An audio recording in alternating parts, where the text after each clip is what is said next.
বেলাল হাবশি রাদিয়াল্লাহু তাআলা আনহু, উমাইয়ার গোলাম। এই বেলাল তিনি তো হাবশার মানুষ, কালো মানুষ, চেহারার কোনো সুরত নাই, নিজে গোলাম, বাপও গোলাম, উমাইয়ার গোলাম বেলাল। এই বেলাল মায়ার নবীর হাতে কালেমা পড়ে মুসলমান হলেন। উমাইয়ার নির্যাতন শুরু হয়ে গেল, উমাইয়ার নির্যাতন শুরু হয়ে গেল, মক্কার উশৃঙ্খল যুবকদের নির্যাতন শুরু হয়ে গেল। মক্কার উত্তপ্ত মরুভূমির ভিতর, এই উত্তপ্ত মরুভূমির উপরে জ্বলন্ত আংরা বিছাইয়া, এই আংরার মধ্যে বেলালকে শোয়া দেওয়া হতো, বুকের উপরে পাথর চাপা দিয়ে রাখত। বেলাল এরপরও শুধু আহাদ আহাদ বলতেন, আমার আল্লাহ এক, আল্লাহ এক, আল্লাহ এক, এই বলে বলে জিকির করতেন। উমাইয়া বারবার বলতো, বেলাল আল্লাহ নাম সার, আমার দেবতার নাম মুখ দিয়ে বের কর, নইলে কিন্তু তোর মরণ কোনোভাবেই আমি তোরে বাঁচাইয়া রাখবো না। আবু জাহিল সহ সমস্ত বেঈমানগুলি তামসা দেখে, বেলাল তিনি তো গোলাম, তিনি তো গোলাম। বাইরা বন্ধুরা, এজন্য ওদের কাছে কোনো দাম নাই। বেলাল যখন আহাদ আহাদ শুধু আল্লাহর জিকির করে, তখন এই জিব্বাটা বের কইরা, এই জিব্বার মধ্যে উমাইয়া আর আবু জাহেল মক্কার কাফের গুলি ফেরেক মাইরা দিছে, ফেরেক। এই যে জিব্বা দিয়ে তুই আল্লাহ নাম মারি জিকির করবি, যে জিব্বা দিয়া মুহাম্মদের নাম বলবি, এই জিব্বা রাখবো না, ফেরেক মেরে দিল। আবু বকর সিদ্দিক রাদিয়াল্লাহু তাআলা আনহু তিনি দেখতেছেন বেলালের শরীর থেকে রক্ত বেয়ে বেয়ে পড়ে, জমিন ভিজে যায়, তবু মুখ থেকে আল্লাহ নাম সারে না, আহাদ নাম মুখ থেকে সারে না। আবু বকর কানে কানে কয়, বেলাল বেলাল, এ বেলাল, প্রাণবায়ুটা তো বের হয়ে যাবে। দুশ্মনগুলি যেভাবে তোরে মারে, অন্তত এদেরকে খুশি করার জন্য একবার হলো এদের দেবদেবীর নাম বলে দে। আরে জান বাঁচানোর জন্য মিথ্যা কথা বলা জায়েজ আছে, এই সময়টাতে তুই ওদেরকে খুশি করে দে, অন্তত জানটা বাঁচুক। অন্তরের ভিতরে তো আল্লাহ আছেই, মুখে ওদেরকে একটু খুশি করে দে। বেলাল আবু বকর সিদ্দিকের ডাক দিয়ে কই, আবু বকর, জিব্বা চলে গেছে, জিব্বার আগাটা নাই। এই ভাই আবু বকর, আমি যদি চেষ্টাও করি আমার মুখ থেকে আল্লাহ ছাড়া দেবদেবীর নাম বলবো, আমি চাইলেও আমার মুখ দিয়া দেবতার নাম বের হয় না। আরেকটু আস্তে কোন সুবহানাল্লাহ। আবু বকর ডাক দিয়ে, নবী গো, আপনার বেলাল উমাইয়া মেরে ফেলবে, উশৃঙ্খল যুবকগুলি মেরে ফেলবে। ওগো নবীজি, যদি অনুমতি দেন আমি বেলালকে কিনে আনবো, উমাইয়ার কাছ থেকে আমি কিনে আনবো। নবী কই, আবু বকর, বেলালকে যেই পয়সা দিয়ে তুমি কিনবা, আমি নবীরও কিছু পয়সা নিও। কিয়ামতের মাঠে যেন আমি আল্লাহকে বলতে পারি, মালিক, তোমার বেলালকে যেই পয়সা দিয়ে আবু বকর কিনছে, এই পয়সা আমি নবীরও কিছু পয়সা ছিল। কারণ আমি নবী জানি রে আবু বকর, আমি নবী জানি ওই বেলালের দাম আল্লাহর দরবারে কি পরিমাণ। আল্লাহু আকবার। ছিলেন তিনি গোলাম, সাহাবী হওয়ার পরই হয়ে গেলেন কত দামি। আল্লাহ নবী রহমতের নবী কয়ে, যাও 10 দিরহাম লইয়া তিনি আসলেন, টাকা না টাকা বেশি নিয়ে আসছেন। আয়েশা উমাইয়াকে বলতেছেন, উমাইয়া একটু বল, বেলালকে বিক্রি করবি নি? উমাইয়া কয়, বিক্রি করে দিব। এটা আমার কোনো কথাই শোনে না, কোনো কাম করে না, শুধুমাত্র তোমার নবীর নাম লয় আর শুধু এক আল্লাহর নাম জপে, এর রাইখে কোনো লাভ নাই। জানে মেরে ফেললো, মনে হয় আল্লাহ নাম ছাড়বে না। দরকার নাই, তুই একটা পয়সা পাইলে আমি পাইলাম, নেও তুমি লে দাও। আবু বকর কয়, দাম কত তুই ক? উমাইয়া কয়, দেলাও 10 দিনার। আবু বকর কয়, নে 10 দিনার নে। চাইছে কত? জোরে মাতই। আবু বকর দিছেন কত? আমরা বাজারও ঘাটো, একজনে যদি দাম কয়, গরুটার দাম কত, কইব 40,000 নাহলে 70,000। যে দাম চায় এই দামি কোনো কেউ নেই, একটু দামাদামি করে না? হ্যাঁ, যে বেসুন্যা হেও বুঝে এই দামি নিত না, একটু বাড়ায় চায়।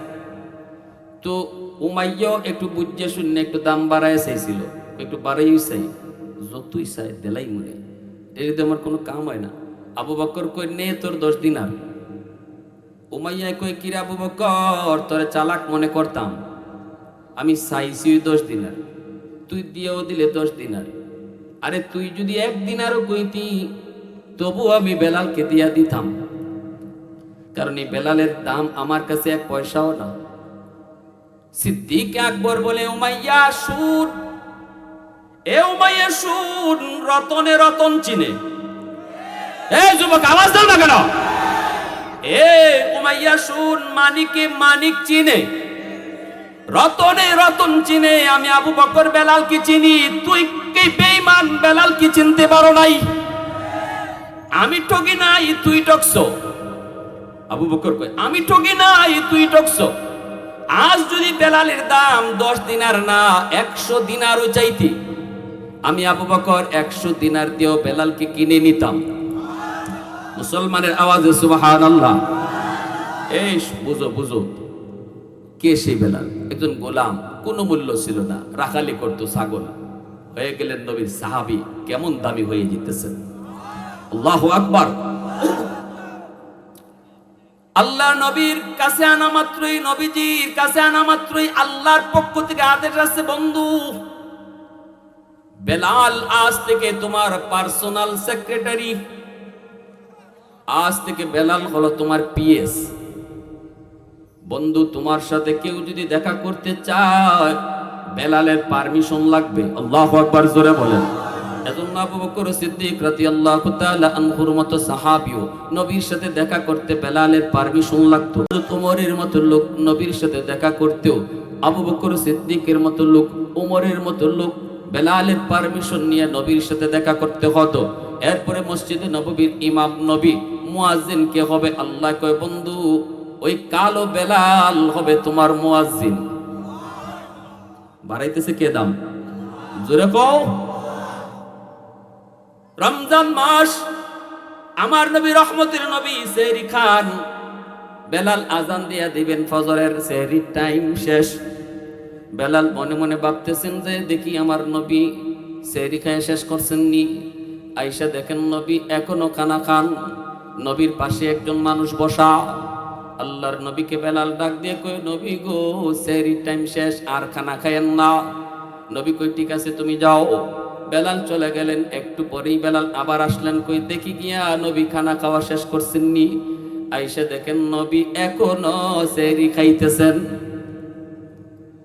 মুয়াজ্জিন সাহেব দ্বিতীয়বার এলান দিয়া যায়, নবী গো, মুয়াজ্জিন সাহেব ইমাম সাহেবরে কইতেছে হুজুর সেহরির টাইম শেষ তো, খাওয়ান বন্ধ করুন। আল্লাহর নবী মুস্কি হাসি দিয়া কয় বেলাল ঠিক আছে শুনছি, যাও। সুবহানাল্লাহ কইতেন না? বেলাল চলে গেলেন। তৃতীয়বার ফাইনাল আজান দিয়া দিবেন, আর একবার কাটা কাটা লাগিয়ে গেছি। কই দেখি কি আমার নবী খাওয়া শেষ করছেন নি। আয়া দেখেন নবী এখনো খানা খাইতেছেন। নবীজির পাশে একজন অচেনা মানুষ। দরজা থেকে বেলাল এইবার নবীকে কি কইবেন? বেলাল তখন আওয়াজ দিয়া কয় নবী গো, গল্লার নবী খোদার কসম সেহরির টাইম শেষ। যেই মাত্র বেলাল কইছে খোদার কসম সেহরির টাইম শেষ, তখনই মায়ার নবী কয় ইন্না লিল্লাহ, আমার বেলাল কসম খেয়ে ফেলছে, তাড়াতাড়ি খানা গোটাও। নবীজি দস্তরখানা গোটায় ফেলছেন, মুখের কানা নবী ফালাইয়া দিছেন, পানিটা পর্যন্ত নবী আর খান নাই। ফজরের ইমামতি নবী করলেন, মিম্বরে বইসা নবী কয় সাহাবীরা সামনে আসো। কই আমার বেলাল সামনে আসো। বেলালও সামনে আসলেন। সাহাবীরা শোনো, বেলাল আজ আমাকে যাইয়া সেহরির টাইম শেষ শেষ শেষ 3 বার কইছে। আমি তখনও খানা খাই। ফাইনাল যখন কইছে শেষ, তখন কয় কসম খোদার নবীকে সেহরির টাইম শেষ। এবার তোমরা শোনো, 2 বার আমি গিয়া কইছে সেহরির টাইম শেষ, আমি খানা বন্ধ করি নাই। ও বেলাল কেন বন্ধ করি নাই? তোমার মনের ভিতর প্রশ্ন। আমার সাহাবীরাও তোমরা শোনো, আমার পাশে যে বসা ছিল লোকটারে চিনোনি? বেলাল কয় না গো নবী চিনি না। নবী কই ইনি আর কেউ নন, ইনি হলেন জিব্রাইল আমিন। তুমি যখন প্রথমবার যা কইছো নবী গো সেহরির টাইম শেষ, জিব্রাইল আমাকে কইতেছে না গো নবী সেহরির টাইম আরো আছে, আপনি খানা খান। দ্বিতীয়বার যখন যায় কইছো সেহরির টাইম শেষ, তখনও জিব্রাইল কয় না গো নবী, আল্লাহ আমারে জানাইছে সেহরির টাইম আরো আছে, আপনি খানা খান। তৃতীয়বার যখন তুমি যায় কইছো নবী গো সেহরির টাইম শেষ, খোদার কসম, তখনও জিব্রাইল কয় নবী গো সেহরির টাইম আরো কিছু সময় বাকি ছিল, কিন্তু আপনার বেলাল কসম খেয়ে ফেলছে। কসম, এই কসমের ইজ্জত রক্ষার জন্য আল্লাহ পাক টাইম রে অফ করে দিছে। আরো আস্তে কইন সুবহানাল্লাহ, আরো আস্তে কইন সুবহানাল্লাহ। শানে সাহাবা দিছেন, আর কি শুনবে? এ আল্লাহর গোলাম নবী কয় জিব্রাইল আমারে কয় বেলালের কসমের ইজ্জত রক্ষায় আল্লাহ পাক টাইম থাকা সত্ত্বেও অফ করে দিছে। আল্লাহ কয় বন্ধুরে কইও আমার বেলাল আমার কাছে এত দামি, ওই বেলালের কসমের ইজ্জত রক্ষায় আমি টাইম অফ করছি। ভাইরা বন্ধুরা, এত দামি বেলাল, এত দামি বেলাল, এজন্যই ভাইরা বন্ধুরা ওই বেলাল আমার নবীর ইন্তেকালের পর আর মক্কা মদিনায় থাকতে পারলেন না। সবাই তো মদিনায় ছিলেন, কিন্তু বেলাল থাকতে পারেন নাই। বেলাল তো সিরিয়ায় চলে গেলেন। আমার নবী রহমতের নবী, আমার নবী রহমতের নবী মদিনায় নাই। যেই নবী মদিনায় নাই, যেই মসজিদে নববীতে বেলাল আজান দিলে পরে নবী ইমাম হতেন, ওই মসজিদে বেলাল আর আজান কেমন করে দিবে? আজান যদি দে নবী তো ইমাম হবেন না, এটা বেলাল বরদাস্ত করতে পারবেন না। বেলাল কখনো বরদাস্ত করতে পারবেন না। চলে গেছেন সিরিয়ায়। ভাইরা বন্ধুরা, আমার নবী রহমতের নবী বেশ কিছুদিন পর নবী স্বপ্ন যুগে কয় বেলাল, কেমন করে তুই আমাকে ছেড়ে এত দূর চলে আসলি? আমি মদিনায় শুয়ে রইছি, আমার কি দেখতে তোর মন চায় না? দ্রুত তুমি মদিনায় চলে আসো। দীর্ঘদিন পর বেলাল নবীর স্বপ্ন যুগে নবীর নির্দেশ পেয়ে তিনি মদিনায় আসলেন। ফজরের আগে আগে তাহাজ্জুদের সময় নবীর রওজার পাশে এসে বেলাল কাঁদে কাঁদে রওজায় ধইরা, নবী গো আপনি কইছেন আমি আইতাম, আমি তো আইলাম, আপনি কোথায় গো নবী, আপনি কোথায়? বেলাল কান্দে। খাদেম মুকদ্দাম মসজিদের ভিতরে ঢুকলো, ঢুকে দেখে বেলাল কান্দে। সাহাবায়ে কেরাম তারাও মদিনায় ঢুকলো, মসজিদে নববীতে ঢুকে দেখে বেলাল কান্দে। আল্লাহর নবীর সাহাবী বেলালকে পাইয়া সবাই বলতেছে, বেলাল রে কতদিন হয়ে গেল তোমার আজান মদিনার মানুষ শুনে না। নবী বিদায়ের পর তুমি মদিনা থেকে চলে গেলে, তোমার কণ্ঠে মদিনার মানুষ আর আজান শুনে না, আজান শুনে না। আজ ফজরের আজানটা তুমি একটু দিবানি। বেলাল কই না না, আমাকে অনুরোধ তোমরা করবা না, আমি আজান দিয়ে ঠিক থাকতে পারবো না। আমি বেলালের আজানের পরে আমার নবী তিনি ইমাম হইছেন, আজ যদি আমি আজান দেই ইমাম হবে কি? আমি সহ্য করতে পারবো না, সহ্য করতে পারবো না। সাথে সাথে সালমান ফার্সি কই সাহাবীরা রে, বেলালকে কেউ রাজি করাইতে পারবা না, দ্রুত তোমরা ফাতেমার ঘরে যাও, যাইয়া দেখো হাসান হুসাইন ডিন্ডি পাও। হাসান হুসাইন ছাড়া বেলালকে কেউ রাজি করাইতে পারবে না। হাসান হুসাইনকে যে আনা হলো, হাসান হুসাইন আইসা কয় নানার মুয়াজ্জিন, ও নানার মুয়াজ্জিন, নানা থাকতে যেই কণ্ঠে আজান দিতা ওই কণ্ঠে তুমি আজ ফজরের আজানটা শোনাও। হাসান হুসাইন কি পায়া বেলাল বুকের সাথে বুক লাগায়া মাথাটা তাদের বুকে দিয়া কান্দে। তাদের অনুরোধে তিনি আজান দিবে। যেই মাত্র আল্লাহু আকবার কইছে, আশহাদু আল্লা ইলাহা ইল্লাল্লাহ কইছে, মদিনার মানুষ, নারী নয় পুরুষ নয়, বড় নয় ছোট নয়, সবাই ঘর থেকে পাগলের মতো মসজিদের দিকে দৌড়াইতে লাগলো। বেলালের কণ্ঠের আজান সবাই মনে করছে বেলালের সাথে মনে হয় নবীও চলে আসছে। যেই বেলাল মানেই নবী, বেলাল মানেই নবী তার পাশে, কারণ বেলাল নবীর পার্সোনাল সেক্রেটারি। নবী কোথায় বেলালই জানে। আল্লাহু আকবার জোরে বলেন। ওই বেলালের কণ্ঠে দীর্ঘদিন পর মদিনার মানুষ আজান শোনা মাত্রই তারা পাগলের মতো ছুটতে লাগলো, পাগলের মতো ছুটতে লাগলো। কিন্তু আশহাদু আন্না মুহাম্মাদার রাসূলুল্লাহ কইয়া বেলাল আর আজান দিতে পারে নাই। বেহুশ হইয়া, আমার নবীর নাম বলা মাত্রই বেহুশ হইয়া তিনি পড়ে গেছে। জোরে কোন সুবহানাল্লাহ। আর হুজুরে কোন সুবহানাল্লাহ। এরপরও তিনি আর মদিনায় থাকে নাই। হুশ ফিরার পর আবার মদিনা থেকে সিরিয়ায় চলে গেছে।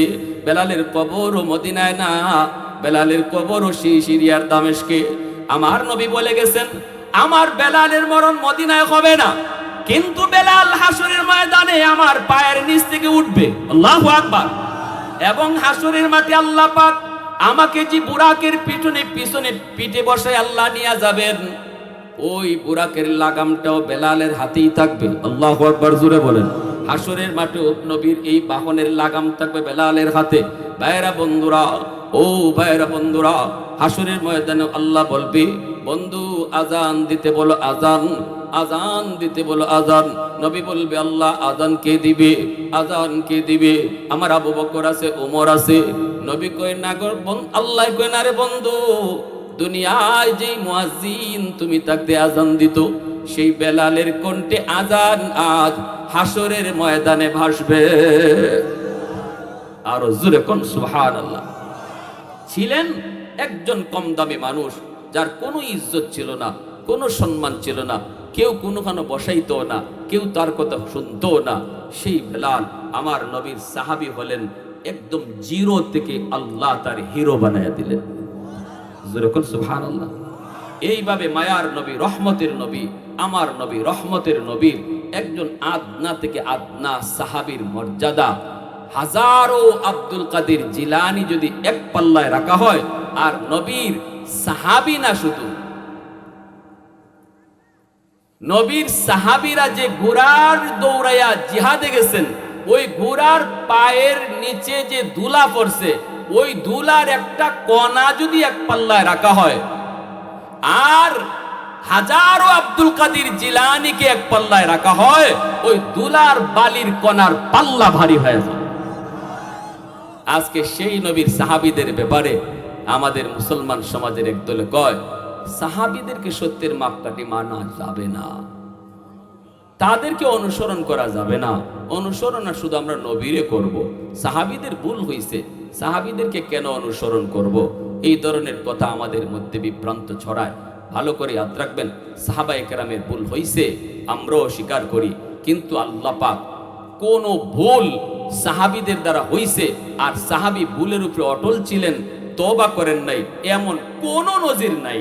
এমন তওবা করছেন, মুহূর্তের ভিতরে আল্লাহ ওই ভুলটারে মাফ কইরা এই ভুলের জায়গাটারে আল্লাহ নেকি দ্বারা আরো ভরপুর করে দিয়েছে।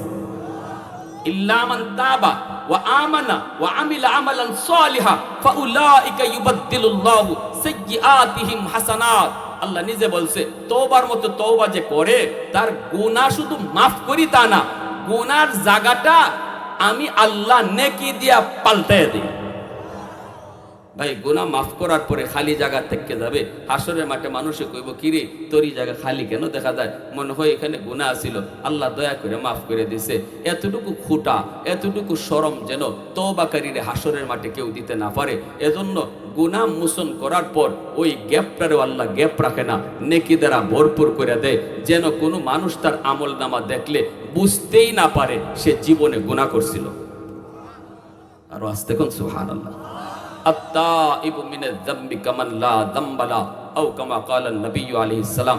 এজন্য রাসূল কয়, তওবাকারীর তওবা আল্লাহ এমন ভাবে কবুল করে যেন সে গুনাহ করেই নাই, যেন সে গুনাহ করেই নাই। সাহাবায়ে কেরামের তওবাগুলি ছিল এমন। এজন্যই আল্লাহ বলছে, আমার নবীর সাহাবীরা, এরা যদিও ভুল হইছে, আল্লাহ এমন ভাবে মাফ করছে, কইরে আল্লাহ ঘোষণা দিয়ে দিছে, আমি খালি মাফ করছি না, আমি আল্লাহ এদের উপরে রাজি। সুবহানাল্লাহ। যখন আমি আল্লাহ তাদের উপরে রাজি হয়ে গেছি, আমি তাদের উপরে খুশি, তারাও আমার উপরে খুশি। না, 7টায় গ্রামের 10টা মসজিদের সাথে আজান ঠিক রাখবেন। আপনারা শুধু একা কোনো কাজ করবেন না, নইলে অন্যান্য মসজিদের সমস্যা হবে মুসল্লিদের। টাইম অ্যাকুরেট, গ্রামে অন্য মসজিদের সাথে সমানে সমানে আজান। লা ইলাহা ইল্লাল্লাহ, জোরে।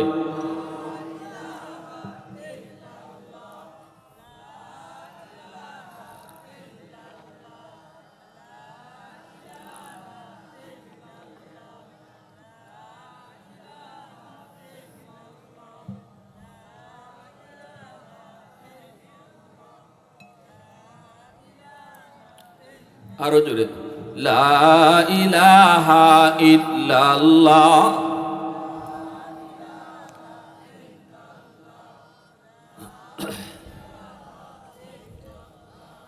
লা ইলাহা ইল্লাল্লাহ। লা ইলাহা ইল্লাল্লাহু মুহাম্মাদুর রাসূলুল্লাহ। জোরে সুরে বলি সাল্লাল্লাহু আলাইহি ওয়াসাল্লাম। এ ভাই, মনোযোগ আছে আপনাদের? দুইজনে কইছে, বাকি রাখো, বুঝি না বুঝি। কার কার আছে একটু হাত উঠে দেখান আল্লাহকে। আল্লাহ তুমি কবুল করো, জোরে কোন আমিন, আরো জোরে বলেন আমিন। সাহাবায়ে কেরামের ভিতরে অধিকাংশেরও বেশি সাহাবী ছিলেন যুবক।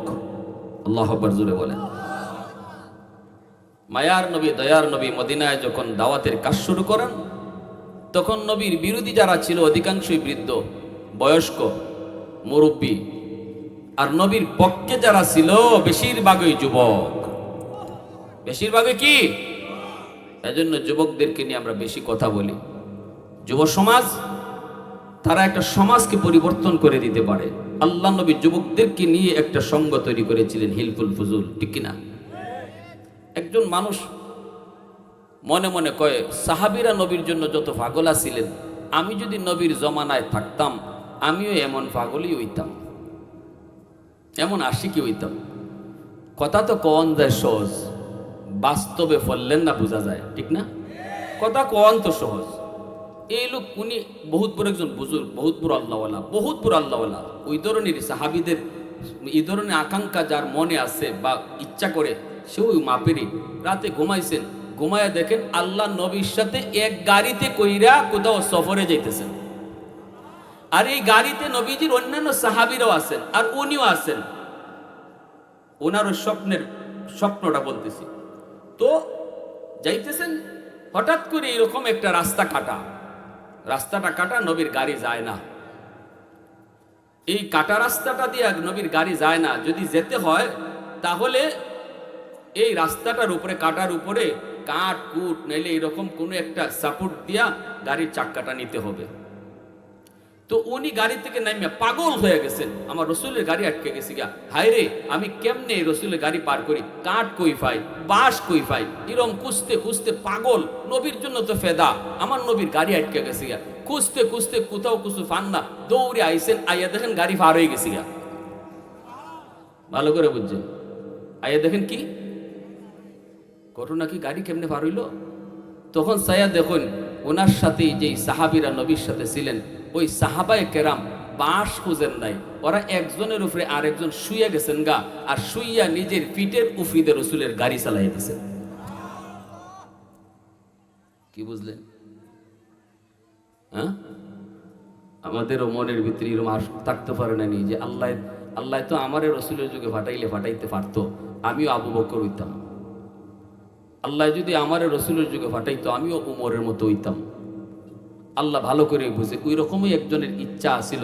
আর আল্লাহ স্বপ্নে দেখাইছে, তোমারে যে কবুল করছি না, আর আবু বকরে কবুল করছি, তুমি বাঁশ খুঁজবায় আর আবু বকর ফিট দিয়ে দিব, ঠিক কিনা? যখন তুমি কাঠ খুঁজবায় আর উমরে ফিট দিয়ে দিব। উলাইকাল্লাযীনা ইমতাহানাল্লাহু কুলুবাহুম লিত্তাকওয়া। সবকিছুরই ইমতিহান হয়, পরীক্ষা হয়। কোনোটা লিখনির দ্বারা, কোনোটা মুখের দ্বারা, মৌখিক পরীক্ষা, লিখিত পরীক্ষা। কিন্তু আল্লাহ বলে, আমার নবীর সাহাবী কেডা হইব, এটা মৌখিক পরীক্ষাও না, এটা লিখিত পরীক্ষাও না। এই পরীক্ষা নেই আমি আল্লাহ, কলবের পরীক্ষা। দেখি তোমার দিলের ভিতরে আমার নবীর প্রতি কি রকম এশকার ভালোবাসা আছে। ওই কলবের হালত বুঝা আমি পরীক্ষা নেই। এই পরীক্ষায় আবু বকর ফাঁস, এই পরীক্ষায় উমর ফাঁস, এই পরীক্ষায় উসমান ফাঁস, এই পরীক্ষায় আলী ফাঁস, এই পরীক্ষায় মুআবিয়া ফাঁস। সোয়া লক্ষ সাহাবী ওই পরীক্ষায় ফাঁস কইরা তারা নবীর সাহাবী হয়েছে। রূহ জগতে সমস্ত বনি আদমের ভিতরে সমস্ত নবীগণের রূহটা আলাদাভাবে চমকাইতেছিল। আর নবীদের রূহগুলার পরে দুনিয়ার সমস্ত সাধারণ মানুষের ভিতরে যে রূহগুলা বেশি চমকাইতেছিল সেই রূহগুলি হলো নবীর সাহাবীদের রূহ।